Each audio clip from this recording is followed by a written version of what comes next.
In this video, we're going to walk through the correlation between pricing profile and labor matrix. Let's start by opening up System Settings. We're going to navigate to the List tab. Here we're going to find the pricing profile and matrix stacked right next to each other. So let's take a look at profile first. In a default capacity, we're all created equal here. Everybody has default. We're going to look at some labor matrix pricing rules. Now, a labor matrix does not make its way into active or into the real show, into the game, before we write a rule. So as we've created labor matrix, often its own little containment area, it doesn't become alive or in action until we write these rules. So let's take a look at the first rule here for guide labor. We're going to uncheck the Anti box, select labor. We're going to type GUIDE in capital letters. It doesn't exist in your system now.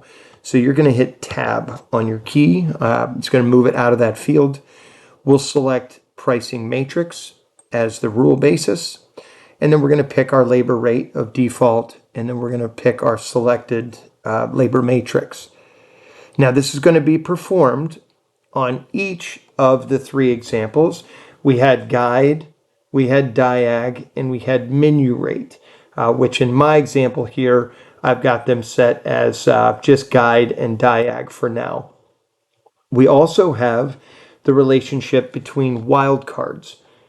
Some of us want to use labor matrix, but we want to matrix labor off of a bumped number already. We're going to take a quick look at this once we close this window so everybody will have a visual to go along with it. But the shortcut here is this is a L dot period question mark. That represents all of the labor times that are under 1 hour up to 0.9. We have L question mark with a dot in between. That represents all 1.0 up to 9.9. And then as we get to the 10.0 up to 23 hours, we have 2 question marks, a period, and a question mark. Now, these are not necessary. To be clear, this is not necessary for labor matrix function.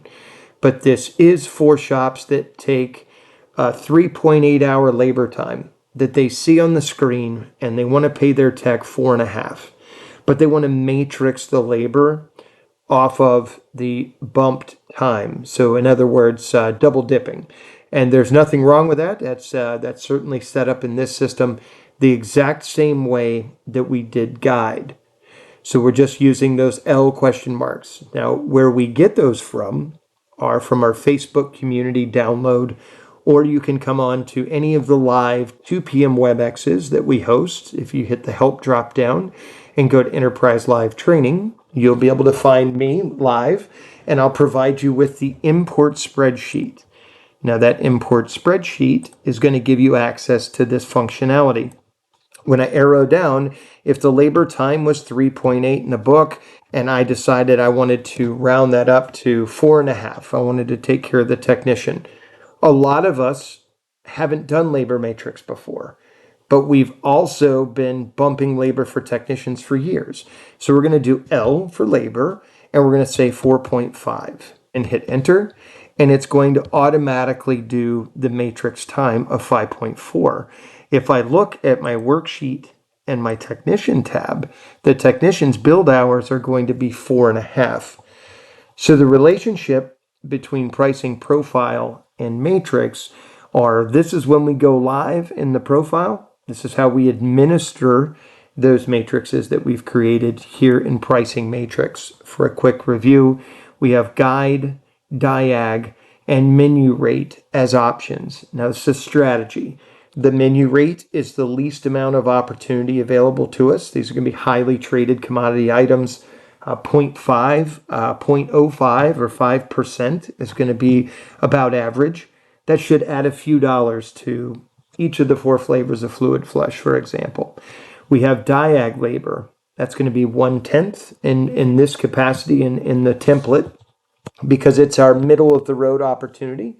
And then we have guide labor, which you could go something as simple as just 0.2 on the screen and add 0.2 to every hour, or you could decide that you want to do a linear style design. Thank you for watching this video. We'll see you on the next one.